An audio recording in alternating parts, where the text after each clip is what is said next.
We need to turn to Deputy Jones. We've got folks here who are on a tight schedule. We may have missed them. Did they have to? We're still good. I'm sorry. I'm looking. No, they're still here. So, Chair, at They your are back direction, there, could we okay. go to agenda item 6.3, please? And then come back to me for the mandatory 6.1 and 6.2. So with 6.3, will you recognize Director Paula Plant to come forward? Yes, please, Please. Director Plant. There we go. You were hiding back there. Sorry, I couldn't see you. And then Thank you for sticking around. She'll be bringing up our guests, Chair of the Advocacy Committee, Director of SITLO and Director of SITFO, and she'll introduce them by name to the board at your direction, sir. There's a presentation too. It's the first item in the backup to item 6.3. It's 12 pages. All four of them will go through this with you as the board at your direction, Chair. Thank you. Thank you, Director Plant. Time is yours. Thank you all for sticking around. Sorry we're behind schedule. Thank you. Paula Plant. I'm the director of the School Children's Trust here at the State Board of Education. And I have with me the directors of each one of the entities that make up the trust system here in the state of Utah. I'm going to introduce them to you and then give them an opportunity to explain to you exactly what their role is in the trust system. And we will be brief and hope to make time for questions as we wrap up the presentation. So the first person is Michelle McConkey, and she is the director of the Trust Land Office, or SITLA. She has a long history with SITLA. She was in the legal department and also in the directed the surface team. She was appointed to be the director a year ago. Next is Peter Madsen, and he is the Director and Chief Investment Officer for SITFO, or the Fund Office. Peter came to us in 2015 when the legislature created SITFO and has created that office and also managed the investments since that time. I'll speak to you briefly about the role of the beneficiary in the trust system. And then Kim Christie, to my right. Kim has also a long history with SITLA. He actually retired from SITLA and came back to be the director of the Land Trust Protection and Advocacy Office just 7 months ago? 5 months ago. 5 months ago, sorry. So as a very brief history to give context to this discussion, for those of you that may not know, lands were granted by the federal government at statehood to support public education and other institutions. The Public School Trust received a specific land grant. They received, you can go back to the first slide, thanks. You can see that scattered pattern indicates that sections 2, 16, 32, and 36 in each township were granted for public schools, and that's what creates that kind of scattered pattern. There were also grants made to other public institutions, and they were quantity grants, where the beneficiaries were able to select lands that would generate revenue. At the same time, there was a permanent fund created.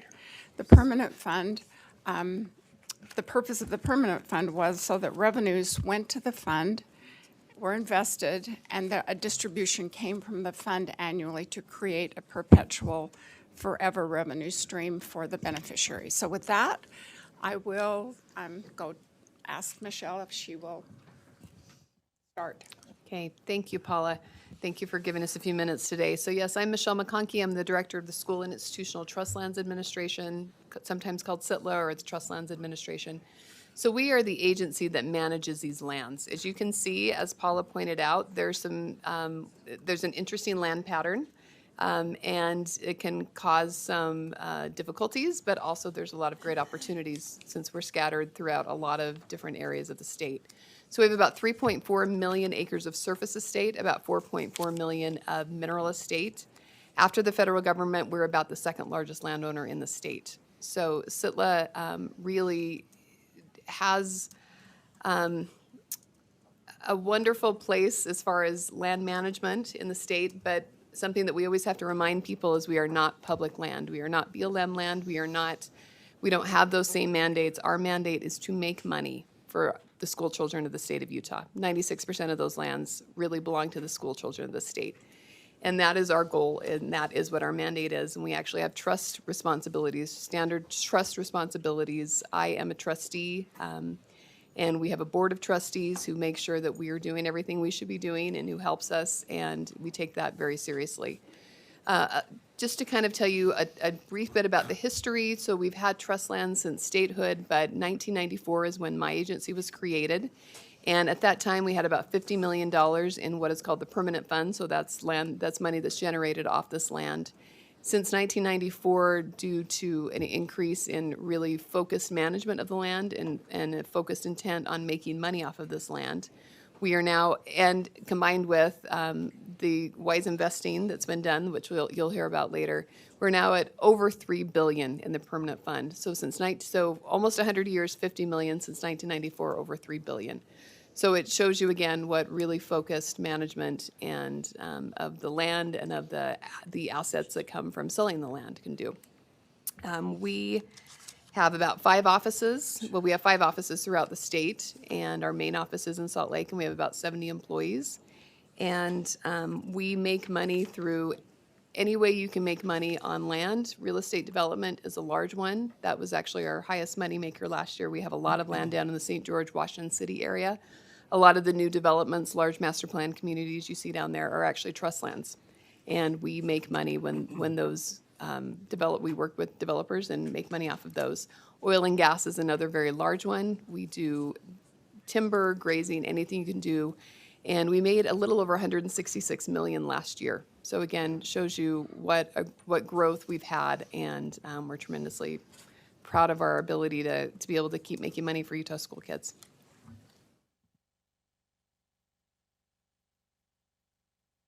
Hi, so once again, I'm Peter Madsen. I'm the Director and Chief Investment Officer for SITFO, which is easier to say than the School and Institutional Trust Funds Office. We're the younger sibling, if you will, to SITLA, and we're often mistaken for, or thought of as SITLA.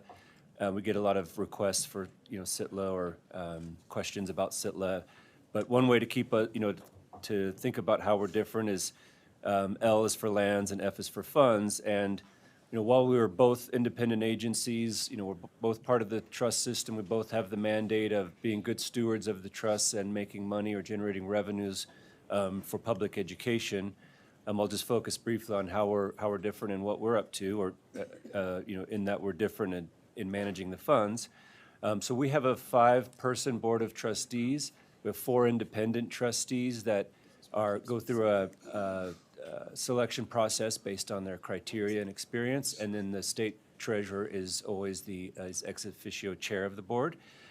We have 9 high caliber, high character, highly skilled professionals on our team, and we work with third parties such as best in class banks, consultants, and fund managers.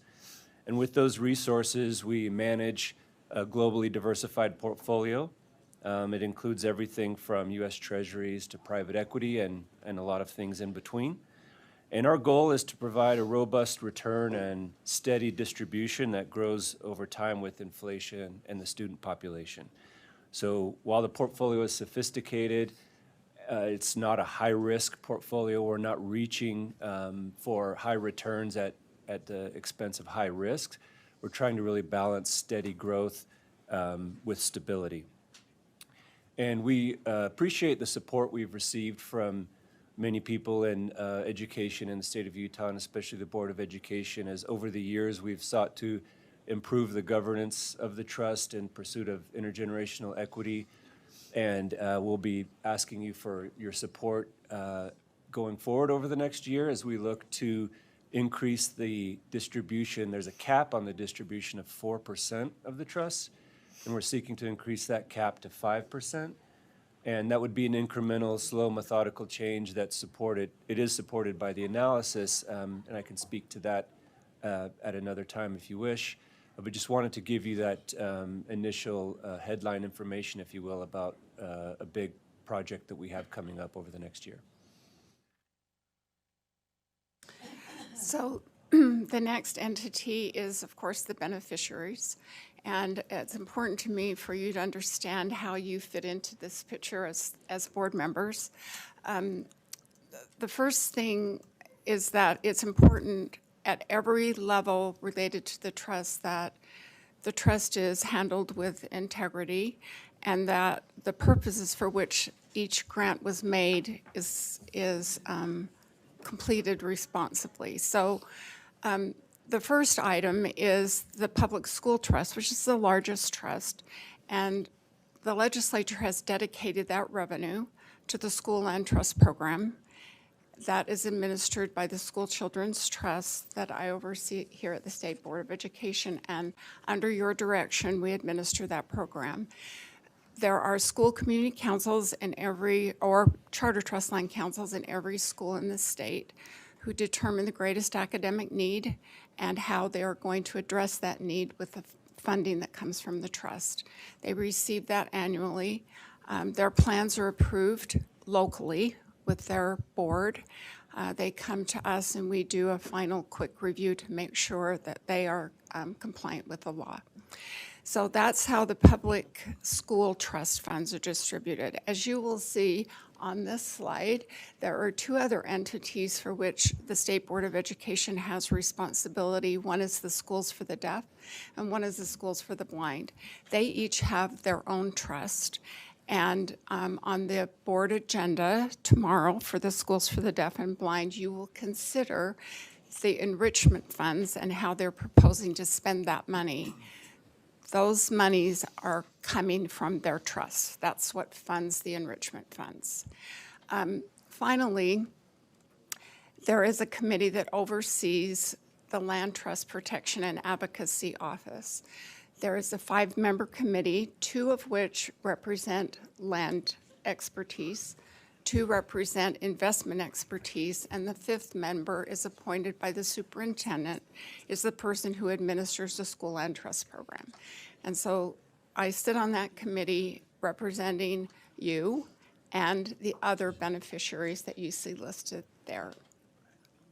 Also want you to know, if you're not aware, that there is a Trust Lands Advisory Committee that you appoint that makes recommendations to you related to school community councils and to the School Land Trust Program and to the trust. Finally, I want you to be aware that, as Peter mentioned, many of the landmark decisions that have been made related to this trust have come through the State Board of Education. The creation of CITFO came through a task force appointed by this body and recommended to the legislature. The School Land Trust Program also came from this body. And we thank you for your ongoing support and interest, and I'm going to turn it to Kim.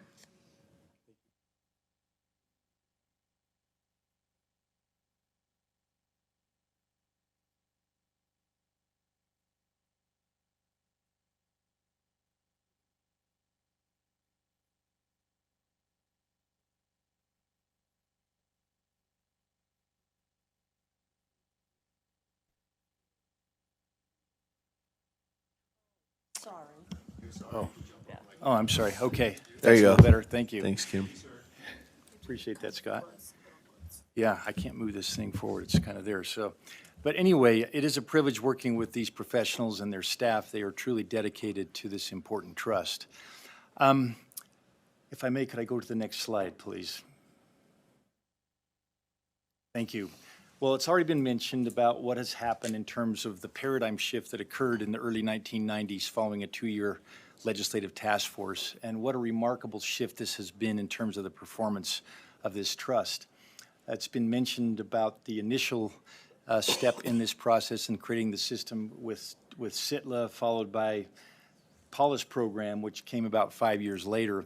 I want to mention that I don't know if you're familiar or not, but on a national scale, truly, Utah is the envy in terms of how this system has been structured with the community councils that you're all familiar with and how these funds flow directly to the schools versus being blended with other public education dollars appropriated through the legislature and whatnot. But it is a modern-day miracle to see how this has all evolved. And you can see there 2014 was CITFO, who replaced the responsibility of the state treasurer.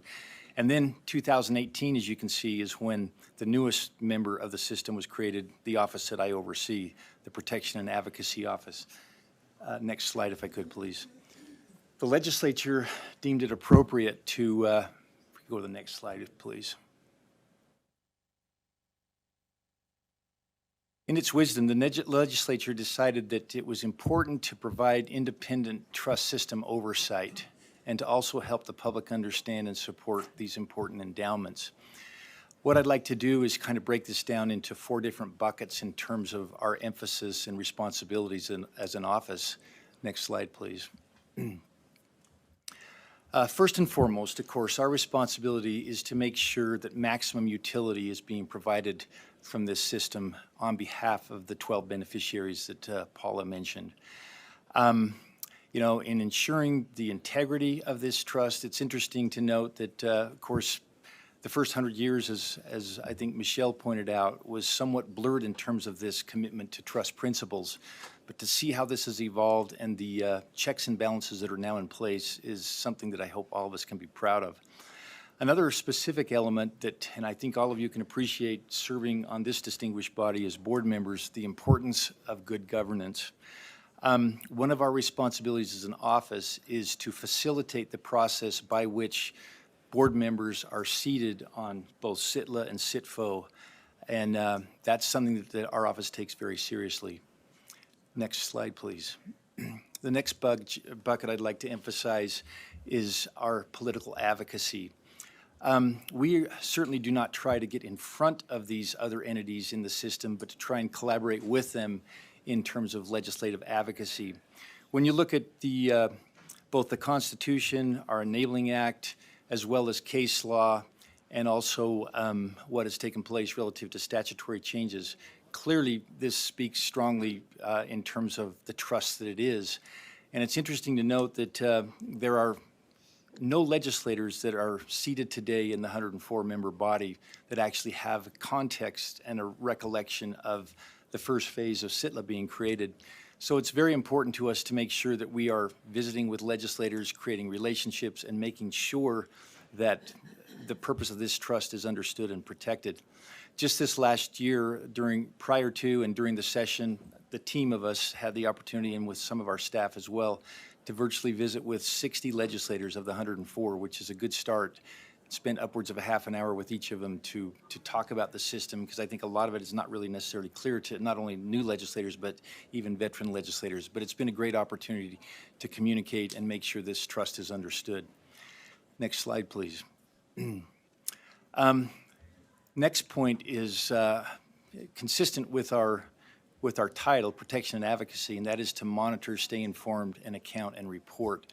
One of the great things about this system and how it's structured is that our office is actually invited to participate in the infancy of high-profile issues as they emerge, for instance, with CITLA, and we are invited to participate with their committees and to their boards. Same is true with CITFO. We actually have a place on their agenda each time they meet to communicate things that are going on back and forth so that we can give input accordingly and receive input from them as well.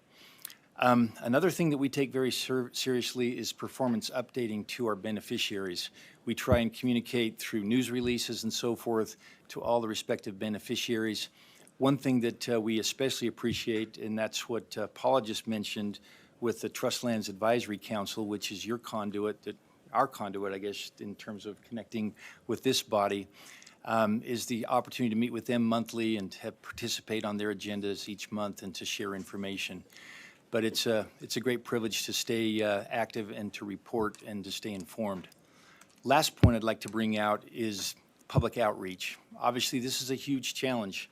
I believe it was Michelle who mentioned that there is clearly a distinction between trust lands and public lands. And while we've come a long ways since the infancy of this paradigm shift in the early 90s, there's still a long ways to go, because I think there's a lot of people out there that still don't understand the distinction between trust lands and public lands. But that is a big part of our focus. If I could go to the last slide, please. Thank you. So effective messaging, we take very seriously, cultivating relationships with media, and also, of course, with legislators, as I mentioned, and other sources of communication.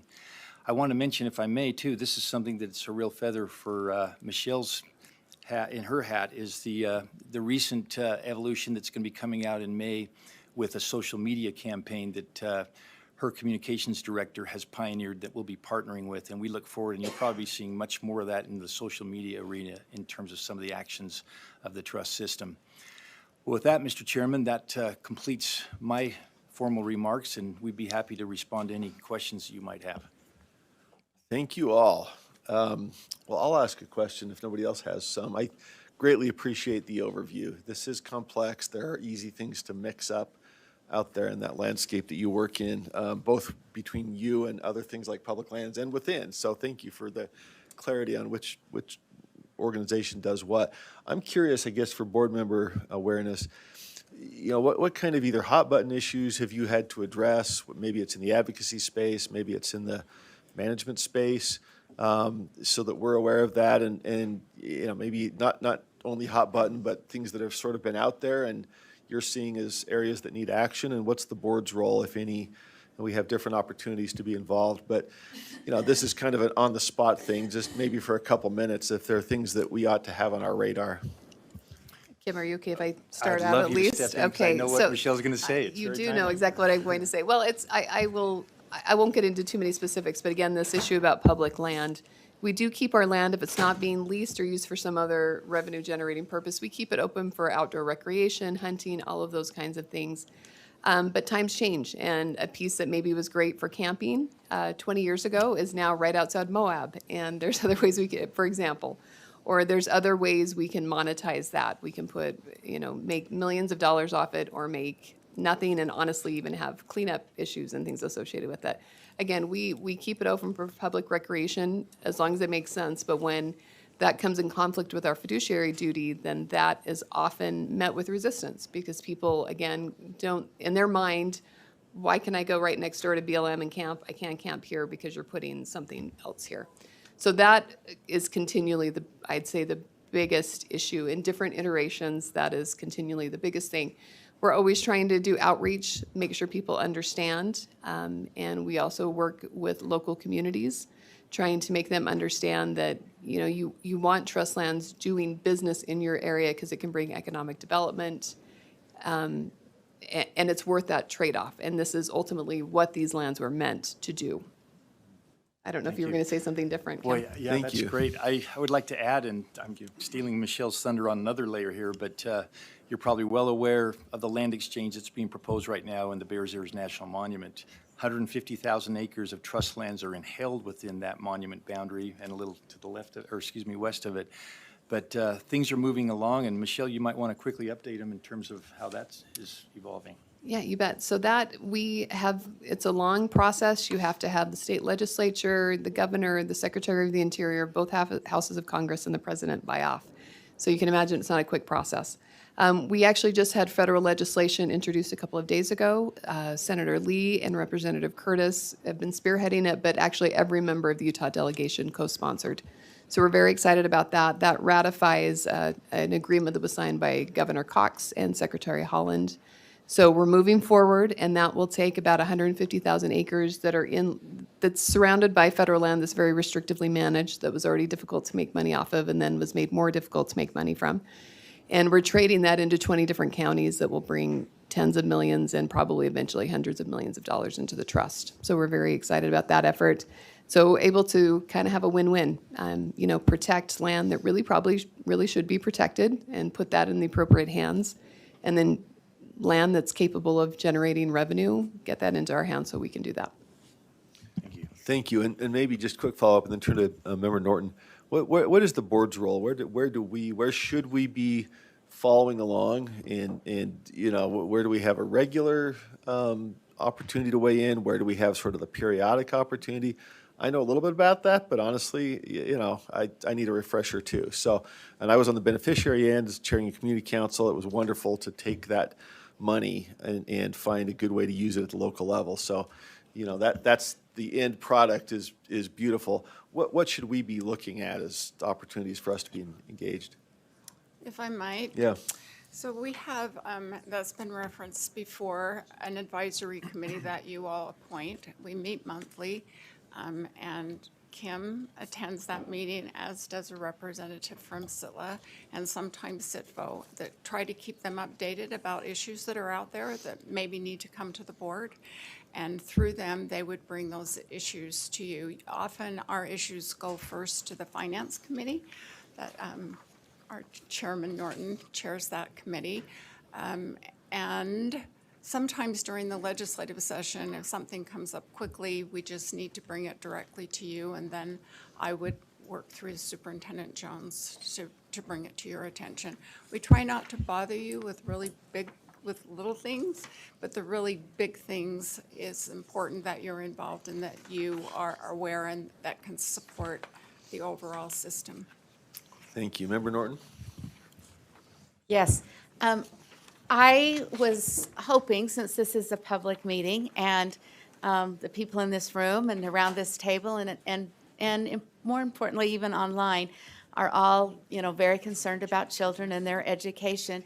And so I was wondering if you could just give us a quick, just a brief history behind the reasoning of the 4% to 5% and that change that is possibly upcoming.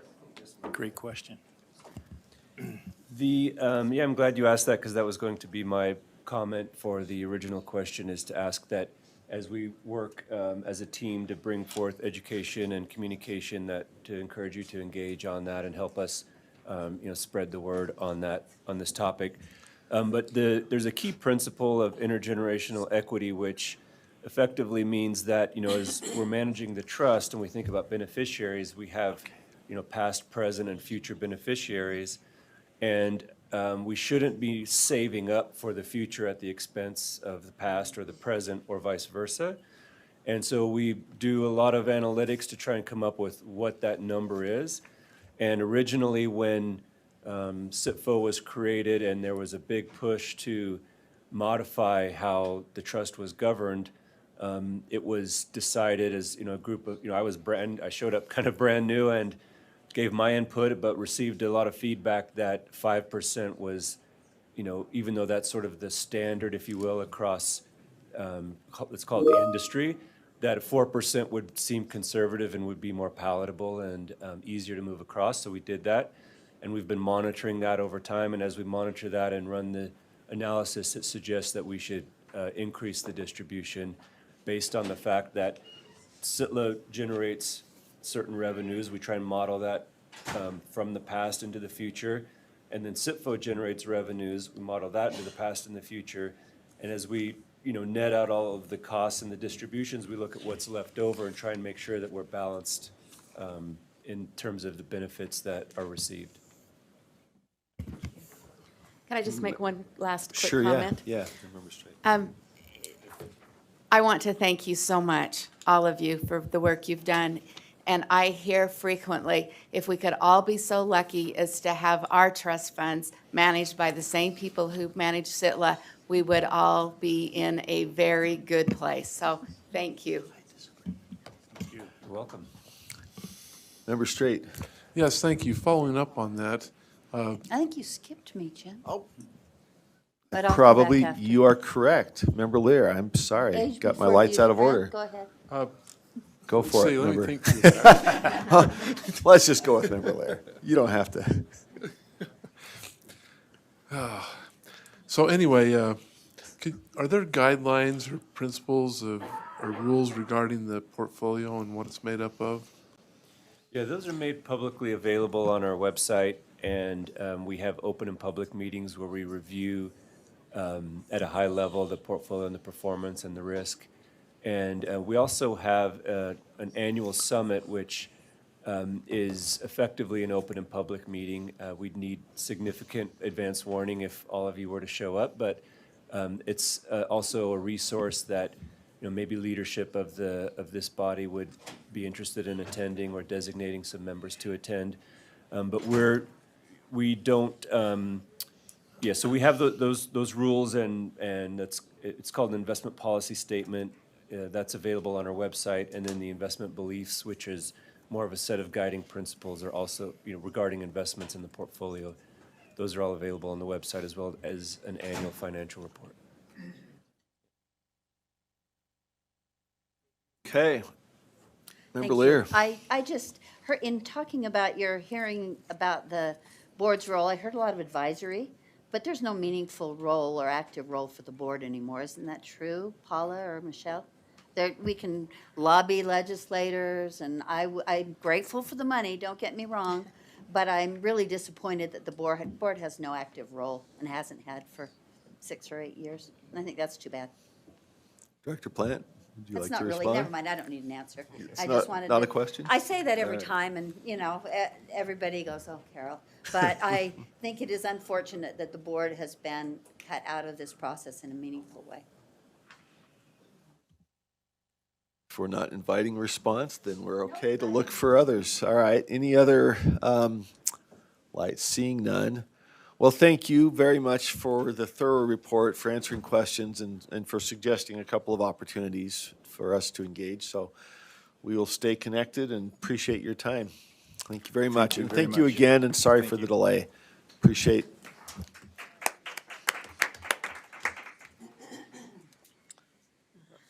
All right, I think we're going to Assistant Superintendent Jacobson for the rest of the budget report. Right? No? Well, this is part of budget, so I think we finish budget, and then we'll go back to the other stuff.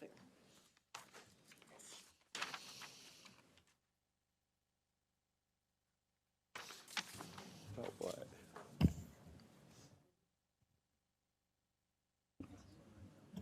Thank you, Deborah. Good afternoon. Thanks for pinch hitting. It's We noon, unders- yeah. Understand Deputy Jones was called into action somewhere. It's fine. This should hopefully be brief. So I'm here to just inform you that USBE is still financially sound and can fulfill all current and ongoing obligations. You'll note as part of the backups in there, this isn't our